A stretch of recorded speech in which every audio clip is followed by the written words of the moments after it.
નમસ્કાર મિત્રો, ખેડૂત ઇન્ફો યુટ્યુબ ચેનલમાં આપ સર્વ સાથીઓનું સ્વાગત છે। મિત્રો જાણીશું આજના હવામાન વિભાગના સમાચાર, જેમાં મિત્રો આગામી 7 દિવસ કેવું રહેશે વાતાવરણ, આગામી 7 દિવસ રાજ્યના કયા વિસ્તારમાં હળવો તથા મધ્યમ વરસાદ પડી શકે છે, કયા વિસ્તારમાં ભારે પવન રહેશે, પ્રી મોસમ એક્ટિવિટીના કારણે કયા વિસ્તારમાં વરસાદ થશે, ગુજરાતમાં ચોમાસું ક્યારે આવશે અને વાવણી લાયક વરસાદ ક્યારે થશે, આ તમામ અપડેટ મેળવીશું આજના આ વિડીયોમાં। ચેનલમાં નવા હોય તો ચેનલને ખાસ કરીને સબસ્ક્રાઇબ કરી દેજો, જેથી મિત્રો તમને હવામાનને લગતા સમાચાર મળતા રહે। તો મિત્રો ગુજરાતમાં 15 તારીખ દરમિયાન ચોમાસાનું આગમન થશે, જે સામાન્ય તારીખ છે।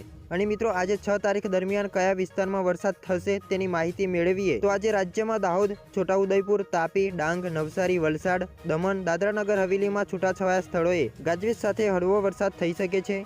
ત્યાર પછી મિત્રો તારીખ 7ની વાત કરીએ તો 7 તારીખ દરમિયાન દાહોદ, છોટાઉદેપુર, નર્મદા, તાપી, ડાંગ, નવસારી, વલસાડ, દમણ, દાદરાનગર હવેલીમાં છૂટાછવાયા સ્થળોએ ગાજવીજ સાથે હળવો વરસાદ પડવાની શક્યતાઓ રહેલી છે।